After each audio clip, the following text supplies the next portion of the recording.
Hey guys, welcome back to 𝗙𝗵𝗴𝗏. My name's Darren and this is the second part of the RS Turbo conversion for Dave Mack. You join us now as we're reinstalling the injectors into the fuel rail and getting on with the rest of the mods. So here you can just see Ben lubricating up the injectors before he slides them into the seal, save pinching the O-ring. If you haven't already, please consider subscribing, hitting the bell icon to stay updated or notified, and if you've got a comment to make, then leave it down below. It's Revo Stage 4 that Dave's going with, so we've installed a set of 750cc injectors to accompany the software. That's what's recommended by Revo, and that's what we've installed here. You can just see Ben installing this little guard back with some torque screws, just making sure that they're wound in properly. So next up, Ben's just refitting the fuel rail itself. He's connected up the fuel pressure sensor at the end of the rail, just sliding the rail in snugly, making sure that the injectors are home and nicely in place in that lower manifold, then screwing the torque bits in and tightening the whole lot back up.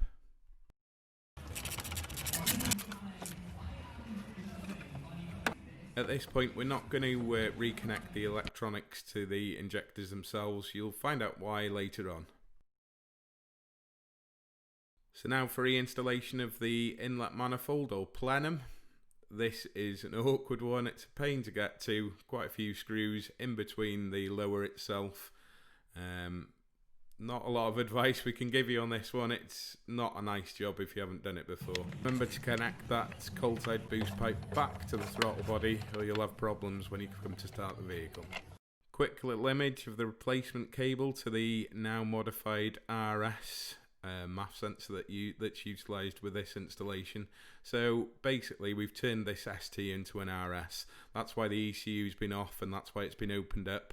We've put an RS based software map on there that we're going to write over with the Revo software, put the settings in, and hopefully it'll make Dave smile. So Dave had a ST type RS crossover before, which we've had to remove because he's now got an RS MAF sensor fitted. So we've replaced it with one of our BDP crossovers, RS ones, and obviously the corresponding filter and silicons, just to make sure it all looks absolutely spot on for him.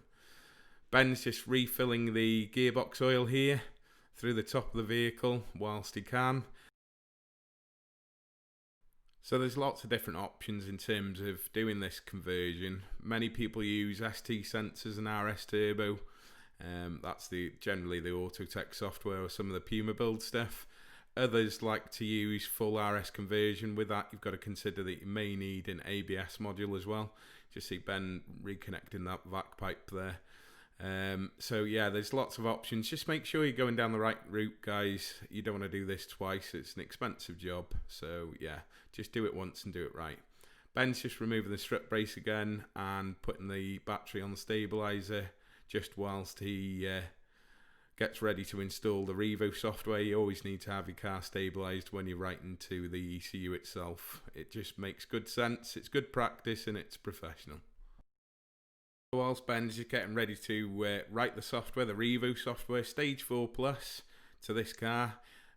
Just prior to this part, I was talking over it before, but and just missed it. But this particular conversion includes RS map sensor and MAF sensor. The map sensor was the bit that we were replacing underneath the car, and it's fitted straight to the intercooler on this particular one. You can get some that are fitted in the cold side boost pipe, but Dave's upgraded to an RS style intercooler. So now you're about to see why we kept the injectors unplugged. So yeah, here's Ben just cranking for oil pressure.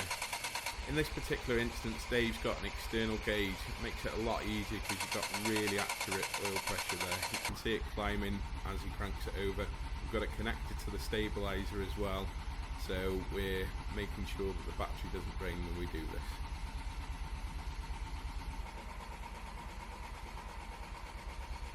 He's just reinstalling the plugs for the injectors, making sure that they're fitted home nice and snugly, ready for the first start. Here we go, guys and girls, first start.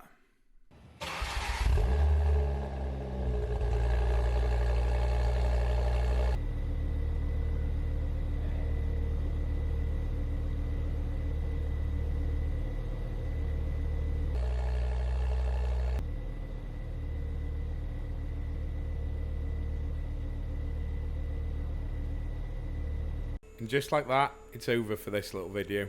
We'll probably do another for Dave, probably something to do with driving or a little interview, just see how he feels after it all. If you like the channel, please consider subscribing, hitting that bell icon to stay notified. Stay safe.